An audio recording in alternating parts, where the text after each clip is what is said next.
नमस्कार दोस्तों। उत्तराखंड मुक्त विश्वविद्यालय के सामुदायिक रेडियो केंद्र हेलो हल्द्वानी में आप सभी का स्वागत है। 91.2 मेगाहर्ट्ज की तरंगों पर आप इस कार्यक्रम को सुन पा रहे हैं। मैं हिंदी विभाग की ओर से डॉक्टर शशांक शुक्ल आज लोक से विश्व तक की यात्रा एक हिंदी पखवाड़े के अंतर्गत एक कार्यक्रम की आज हम शुरुआत कर रहे हैं और हमारे साथ हमारे बीच में उत्तराखंड मुक्त विश्वविद्यालय के माननीय कुलपति प्रोफेसर नवीन चंद लोहनी सर हमारे बीच में उपस्थित हैं। मैं सर का इस कार्यक्रम में हार्दिक स्वागत करता हूं। धन्यवाद धन्यवाद शुक्ल जी। मित्रों, आज से हिंदी पखवाड़ा शुरू हो रहा है और हम इस पखवाड़े के अंतर्गत हिंदी पर अलग अलग तरह के कार्यक्रम करेंगे। हिंदी पर बात करेंगे, हिंदी की अंतर्राष्ट्रीय राष्ट्रीय और स्थिति से परिचित होंगे। और हम सब जानते हैं कि प्रोफेसर नवीन चंद लोहनी जी हिंदी के प्रचार प्रसार के लिए, राष्ट्रभाषा राजभाषा के इस पूरे अभियान के लिए देश और विदेश में राष्ट्रीय और अंतर्राष्ट्रीय स्तर पर ख्याति प्राप्त हैं, ख्याति लब्ध हैं और आपका निरंतर इस दिशा में प्रयास रहा है। तो आज हम आपके साथ इन्हीं मुद्दों पर कुछ बात करेंगे। सर का मैं स्वागत करते हुए पुनः और सर से ही पहले प्रश्न की ओर आपसे प्रश्न पूछना चाहता हूं सर कि हिंदी भाषा की इस पूरी ऐतिहासिक पृष्ठभूमि को आप किस प्रकार से देखते हैं, क्योंकि ये हिंदी की पूरी एक लंबी यात्रा रही है, हजारों वर्षों की पूरी एक सांस्कृतिक यात्रा भी रही है, ऐतिहासिक पृष्ठभूमि रही है। इसको आप किस ढंग से देखते हैं इस पूरी प्रक्रिया को? धन्यवाद शशांक जी, बहुत ही अच्छी शुरुआत। और मेरे समझ में चूंकि हिंदी की यात्रा को जब हम समझना चाहते हैं तो एक तरह से एक भाषा और संस्कृति की पूरी यात्रा है। लंबे समय से जैसे भारत की तमाम भाषा बोलियों पर चर्चा होती है तो हम लोग एक परंपरा में देखते हैं कि हिंदी संस्कृत से चलती हुई एक परंपरा का नाम भी है जो पाली प्राकृत अपभ्रंशों से होते हुए यहाँ तक आती है। हिंदी एक उस तरह की भी भाषा है जो तमाम तरह की बोलियों से नए रूप और नए शब्द लेती है और एक नया आकार लेती है। तो उसको हम लोग खड़ी बोली हिंदी के विकसित हिंदी के रूप में भी देखते हैं। हिंदी एक वो भी है आज के दिन जो दुनिया भर के तमाम बोली भाषाओं से शब्द लेकर के अपने को समृद्ध कर रही है। इसलिए हिंदी के जिन रूपों की आप ऐतिहासिक संदर्भ में चर्चा कर रहे हैं, हमारे लिए वे सारे शब्दावलियाँ जो आज हिंदी की हैं, एक तरह से वो संस्कृत शब्दावली भी है, वो लोक भाषा की शब्दावली भी है, वो आज के समय में टेक्नोलॉजी से जुड़ करके तमाम वैज्ञानिक और तमाम तरह के शैक्षणिक विषयों में, प्रशासनिक विषयों में प्रयुक्त की जाने वाली भाषा भी है। तो जो हिंदी का आज का रूप है ऐतिहासिक संदर्भ से, वो इन तमाम रूपों को प्रदर्शित करने वाला है। और हमारे लिए हिंदी एक अंतर्राष्ट्रीय भाषा है। इस रूप में दुनिया भर की शब्दावली उसमें आ रही है, तमाम तरह की भारत की बोली भाषाओं की शब्दावली उसमें आ रही है। तो उसकी ऐतिहासिक प्रगति अगर हम देखते हैं तो बहुत तीव्र है, क्योंकि दुनिया के तमाम जो बड़ी भाषाएं हैं जिनमें हम जर्मनी की बात करें, फ्रेंच की बात करें, अंग्रेजी की बात करें, अरब दुनिया की बात करें या अन्य बड़ी भाषाओं की बात करें, तो प्रगति के हिस्से से देखते हैं तो बहुत तीव्र गति से विकसित होने वाली दुनिया की एक बड़ी भाषा है जो आज कम से कम दुनिया की 3 बड़ी भाषाओं में से एक है। जी सर, जैसा कि आपने पूरी उस यात्रा को इंगित किया कि वो संस्कृत की पूरी परंपरा और पाली प्राकृत से होते हुए अपभ्रंश की पूरी परंपरा, तो यानी लगातार लोक की ओर उन्मुख रही है इस पूरी प्रक्रिया। और 1947 के बाद और 49 से लेकर जब हिंदी दिवस के रूप में 343 अनुच्छेद से हिंदी राष्ट्रभाषा के रूप में स्वीकृत होती है, तो लेकिन उसके अंतर्विरोध भी बहुत से रहे, उस पर तमाम तरह के कंट्राडिक्शन भी रहे इन सारी प्रक्रियाओं में।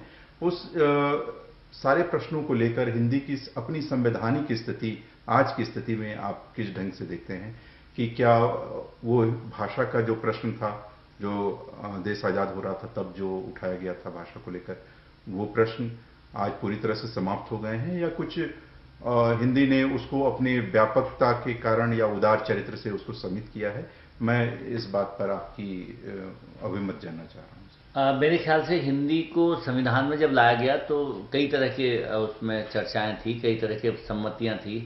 गांधी जी समेत कई लोग उसको हिंदुस्तानी कहना चाहते थे। कुछ लोगों को लगता था कि हिंदी के बजाय संस्कृत को भी महत्व दिया जा सकता है।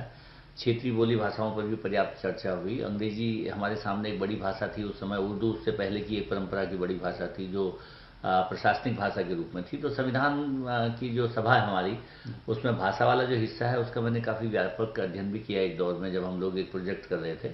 तो मुझे लगा कि जितनी चर्चा भाषा को लेके अलग अलग रूपों में हुई और जिस तरह से पक्ष विपक्ष उसमें आया, उसमें भारत की तमाम बोली भाषाओं पर, हमारी परंपरा की भाषाओं पर, संभावनाओं पर व्यापक चर्चा हुई और अंत में इसको हिंदी नाम से स्वीकृत किया गया एक राजभाषा के तौर पर। मुझे आज भी लगता है कि राजभाषा के तौर पर हिंदी को स्वीकृत करना उसके विकास के लिए बहुत अच्छा था, अगर वो लागू किया गया होता और लागू हो जाता तो आज दुनिया में हिंदी अपने आप में एक विशिष्ट भाषा होती। और जिस हिंदी को आज हम हिंदी दिवस है, हिंदी पखवाड़ा, हिंदी मास, हिंदी दिवस मनाते हैं, सप्ताह मनाते हैं, उसकी शायद उतनी ज़रूरत भी नहीं रहती। लेकिन संवैधानिक रूप में हिंदी के लागू होने के साथ साथ जो उसकी कमी आई सबसे ज़्यादा, वो ये कि उसको संविधान में तो अंगीकृत कर लिया, लेकिन अंग्रेजी को समानांतर काम करने की जो स्वीकृति मिली, उसने आज तक भी अंग्रेजी को अनपेक्षित तौर पर भी लागू रखा हुआ है। और हमारे देश में आज के दिन कम से कम राष्ट्रीय शिक्षा नीति 2020 आने के बाद एक बड़ी चर्चा है कि क्षेत्रीय बोली भाषाओं को उस तरह से मान्यता मिलनी चाहिए, जो राज्य की भाषा है उनको अलग से मान्यता मिलनी चाहिए। तो संविधान में होने के बावजूद भी अंग्रेजी ने जो स्थिति आज ग्रहण कर ली है, वो मुझे आज भी लगता है कि उसके विकास की स्थिति जिस रूप में अंगीकृत हो गई, या तमाम टेक्नोलॉजी से जुड़े हुए, प्रशासनिक हिस्से में जुड़े हुए, या शिक्षण माध्यम में जुड़े हुए लोगों ने स्वीकार किया उसको, उससे हिंदी के साथ कठिनाइयाँ हुई हैं।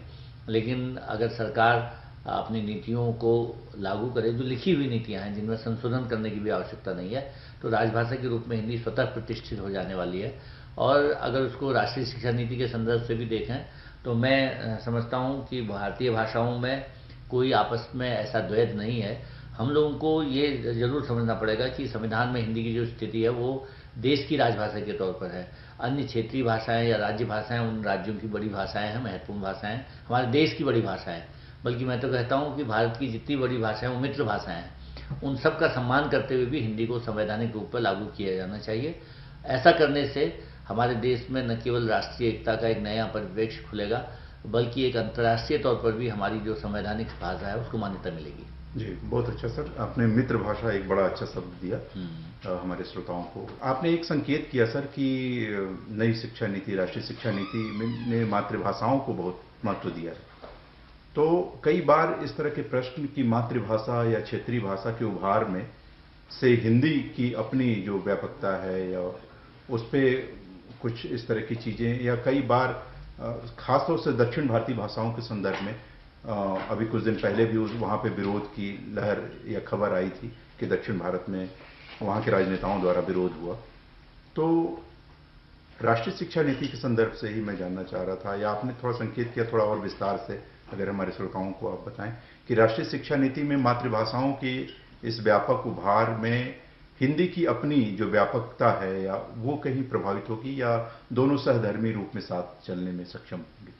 आज के दिन जो स्थिति है, सरकार ने जो चाहा होगा और जो चाहना भी चाहिए था कि हमने जो अब तक के शैक्षणिक विषयों पर अध्ययन हुए हैं, तमाम तरह की रिसर्च हुए हैं, उनमें ये पाया कि जब तक आप बच्चे को उसकी मातृभाषा में शिक्षण की उपलब्धता नहीं कराते, उसके लिए अनुवाद एक कठिन काम है, क्योंकि वो घर में अलग भाषा सुनता है, दोस्तों के बीच में अलग भाषा है, स्कूल में जाते ही उसे अचानक एक नई भाषा से दो चार होना पड़ता है। तो नुकसान कहाँ पर है कि बच्चे के लिए वो भाषा एक अनजानी भाषा है और रटना है, उसको समझना बहुत देर में शुरू होता है। तो मेरे समझ से ये बहुत अच्छा प्रयास था कि घर की भाषा, मातृभाषा या क्षेत्रीय भाषा, मातृभाषा को लागू करने के जो उपाय थे वो बहुत अच्छे थे और अच्छे हैं, अगर वो वास्तव में लागू हों।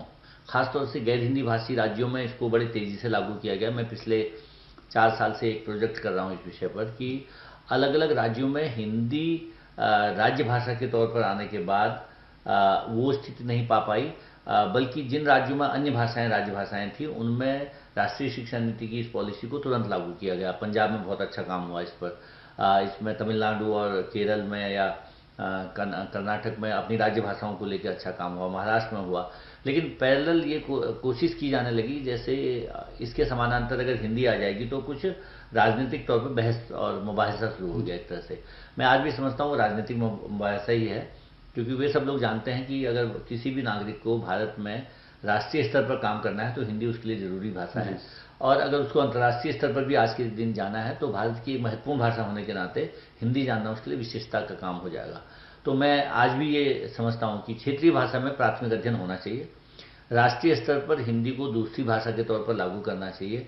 अंग्रेजी या अन्य विदेशी भाषाओं को जरूरी भाषा के तौर पर जो जिस भाषा को जरूरी समझें, फ्रेंच को, जर्मन को, रशियन को या जापानी को या चीनी को, वो अपनाएं। हाँ, अंग्रेजी एक माध्यम भाषा है, हमने सीखनी चाहिए। हमें दुनिया की तमाम भाषाएं सीखनी चाहिए, हमें भारत की तमाम भाषाएं सीखनी चाहिए, लेकिन उसको राजनीति का शिकार न बने, इस रूप में ये लागू करना चाहिए कि जो भी राज्य या जिन राज्यों से ये बातें आ रही हैं कि हिंदी थोपी जा रही है, मैं समझता हूँ शायद ये पहला ड्राफ्ट है राष्ट्रीय शिक्षा नीति का जिसमें हिंदी के बारे में तो कुछ ऐसा कहा ही नहीं गया। पहली बार ये कहा गया भारत की 22 भाषाओं में से कोई सी एक भाषा आप ले सकते हैं, तो हिंदी को तो स्पेस में रखा ही नहीं गया। ये एक केवल राजनीतिक विरोध मात्र है और इस विरोध को इस रूप में ठीक से समझाया जाना चाहिए और जो लोग इसके विरोध कर रहे हैं उनको भी ये समझना चाहिए कि देर से देर वो अपने क्षेत्रीय नागरिकों का ही नुकसान कर रहे हैं। जी सर, आपके वक्तव्य से बहुत से श्रोताओं जो हमारे इस कार्यक्रम को सुन रहे हैं जी, उनको स्पष्ट रूप से ये संदेश जाएगा कि राष्ट्रीय शिक्षा नीति में मातृभाषाओं के उभार और हिंदी के अपने स्वरूप और उसकी प्रकृति में कोई वैषम्य नहीं है, दोनों सहधर्मी रूप में चल रही हैं। सर, हिंदी का जो वर्तमान स्वरूप है जो बड़ी तेजी से बदल रहा है, आपने संकेत किया है कि लिंक भाषा, संपर्क भाषा के रूप में हिंदी राष्ट्रीय और अंतर्राष्ट्रीय स्तर पर भी जा रही है। इधर नई वाली हिंदी का नारा दिया गया कुछ प्रकाशकों द्वारा और लेखकों द्वारा, पॉपुलर लिटरेचर के नाम पे, लोकप्रिय हिंदी के नाम पे, और उसको नई हिंदी कहा गया। तो हिंदी का स्वरूप बहुत तेजी से बदल रहा है। कुछ लोगों ने हिंग्रेजी कहा या कुछ अलग अलग इस तरह के नाम भी दिए। ये जो भविष्य की हिंदी बनेगी या जैसी बन रही है जी, और हिंदी का अपना भविष्य, मैं इस बातचीत का ये अंतिम प्रश्न इसी रूप में आपसे समझना चाह रहा था कि हिंदी का भविष्य और भविष्य की हिंदी, इस पर आप किस ढंग से इस प्रश्न को देखते हैं? नहीं, मुझे तो लगता है हिंदी का भविष्य उज्जवल है। कारण उसका कि देवनागरी लिपि जो हिंदी की लिपि है वो एक वैज्ञानिक लिपि है, ये अब तक तय हो चुका है। तो इसका मतलब है जिन लिपियों में ये सबसे ज़्यादा काम होगा भविष्य में, उनमें एक देवनागरी लिपि होगी। तो हमारी लिपि की जो अन्य भाषाएं हैं उनको भी इससे मदद मिलेगी, चाहे मराठी हो, चाहे नेपाली हो या संस्कृत हो या हमारी जितनी भोजपुरी से लेकर के तमाम बड़ी बोलियां हैं, कुमाऊनी है, गढ़वाली है, सबकी हमारी लिपि है देवनागरी। इस रूप में हिंदी की बड़े समर्थ होने की संभावना है। लेकिन अच्छी बात क्या है कि जिसे हम कह रहे हैं नई हिंदी, हिंदी हमेशा नई होती रही। मैंने भारतेंदु हरिश्चंद्र को पढ़ा तो फिर उसके बाद जब मैं द्विवेदी युग की हिंदी पढ़ता हूँ तो मुझे वो हिंदी लगती नहीं। इसका मतलब भारतेंदु युग की हिंदी और द्विवेदी युग की हिंदी में एक बड़ा बदलाव आता है। वो जो एक नई चाल में बहुत सारी बोली भाषाओं को लेकर चलने वाली, अंग्रेजी, उर्दू, अरबी की बोली भाषाओं को लेकर चलने वाली भारतेंदु की हिंदी थी, वो अचानक संस्कृत हिंदी हो जाती है। और मैंने ये देखा कि रामचंद्र शुक्ल तक आते आते, हजारी प्रसाद द्विवेदी तक आते आते एक अलग तरह की हिंदी हमारे बीच है। लेकिन फिर प्रेमचंद और बाकी लोग जब लिख रहे हैं समानांतर, तो उनकी यहाँ एक फिर वो रवानगी वाली जो स्थानीय बोली भाषाओं की हिंदी दिखती है। हम आज भी ये द्वैध में हैं कई बार कि अगर कोई हिंदी संस्कृतनिष्ठ या अंग्रेजी निष्ठ हो जाएगी तो हिंदी बिगड़ जाएगी। हिंदी को बिगड़ना कैसे है? क्योंकि किसी भी बोली भाषा में आप जब कोई भी बंधन लगाएंगे तो वो स्वीकार होगा नहीं, क्योंकि बच्चे जो नई पीढ़ी के लोग हैं, आपके हमारे आसपास के जो बच्चे हैं, उनकी हिंदी जब बदल रही है तो आप किन हिंदी की बात करेंगे? हिंदी तो वही है ना जो इस युवा की हिंदी है आज। हमारे बुजुर्गों की एक हिंदी हो सकती है, हमारे हमसे पुरानी पीढ़ी के पास एक हिंदी थी। हमारी जो बोली भाषाओं के क्षेत्रों की हिंदी वो अलग अलग तरह की हिंदी है। तो नई हिंदी से तात्पर्य चाहे प्रकाशकों का जो भी हो, लेकिन मेरा कहना यह है कि किसी भी बोली भाषा को आप रोक नहीं सकते, उसको बहना है अपने समय के साथ। हाँ, ये जरूर है कि अगर तकनीकी के क्षेत्र में, वैज्ञानिक हिस्से में जो शब्दावली आ रही है उसको हम अपने तरह की भाषा में ढाल लें तो कल को हिंदी में समृद्धि आएगी। जो भी दुनिया भर की तमाम तरह की बोली भाषाओं से आए हुए अच्छे शब्द हैं, जरूरी शब्द हैं, जो हिंदी में आ गए, उनको हम स्वीकृत करते हुए आगे बढ़ाएं, उससे भी हिंदी आगे बढ़ेगी। मेरा मानना है कि दो तरह से हिंदी का विकास और हो सकता है। एक तो जो दुनिया भर में हिंदी लिखी जा रही है, वो ब्रिटेन में है, वो रूस में है, वो अमेरिका में है, वो चीन में है, वो मॉरिशस में है, फिजी, सूरीनाम, गयाना में है, मतलब तमाम तरह की हिंदी के अलग अलग रूप हैं। उस सबको हमें स्वीकारना चाहिए और कहना चाहिए हमारी हिंदी है। जैसे अंग्रेजी कहती है कि कहीं भी लिखी गई अंग्रेजी उनकी है। और दूसरा रूप हमको जो हमारी जड़ों में हिंदी है, जिसे हम बोलियां कहते हैं, बोलियों में जो शब्द रूप हैं, जो वाक्य रूप हैं, उनको भी हमें हिंदी में समाहित करते रहना चाहिए, ताकि कभी अगर किसी क्षेत्र विशेष की हिंदी आए प्रयोग में तो वो भी लगे मेरी ही है। तो ये जो प्रयोगता आ रही है, मैं खुद एक कुमाऊनी बोली क्षेत्र का व्यक्ति हूँ, और मुझे कई बार ऐसा लगता है कुमाऊनी प्रदेश क्षेत्र के लोगों ने जो हिंदी लिखी, उसमें जितनी जितनी कुमाऊनी आती गई वो अंतर्राष्ट्रीय हिंदी बनती गई। तो हिंदी के विकास में हम सब का बड़ा योगदान है, और इन सब बोली भाषाओं का बड़ा योगदान है। उन सब का योगदान है जो विदेशों में रह के हिंदी लिख रहे हैं, और उन सब का योगदान है जो घरों में रह करके अपने गाँव में रह के हिंदी लिख रहे हैं। तो इस रवानगी वाली हिंदी को नई हिंदी कहा जाना चाहिए। और जो एक ये घालमेल कई बार होता है कि उसमें अलग अलग तरह की प्रयुक्तियों को जोड़कर अलग तरह से एक स्वरूप बनाकर कुछ हम करेंगे, तो वहीं रह जाना है। रहना तो उस हिंदी को है जो हिंदी हम सबके भीतर है और बह रही है। बहुत सुंदर सर। कबीर ने बहुत पहले कहा था, भाखा बहता नीर। तो बड़ी भाषाएं या बड़ी भाषा वही होती है जिसने सबको आत्मसात किया। हिंदी, जैसा कि सर संकेत कर रहे थे कि हिंदी का वो रूप जो विदेशों में प्रयुक्त हो रहा है और जो बोलियों से समृद्ध हो रहा है।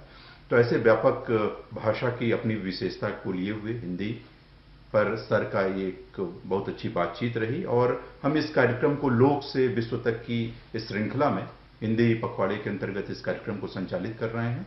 आज की इस पहली बातचीत में हमारे साथ उत्तराखंड मुक्त विश्वविद्यालय के माननीय कुलपति प्रोफेसर नवीन चंद लोहनी सर थे। मैं आपको बहुत बहुत धन्यवाद देता हूं सर, और इस कार्यक्रम के लिए और इसको सुनने वाले सभी श्रोताओं को बहुत बहुत धन्यवाद। नमस्कार। नमस्कार।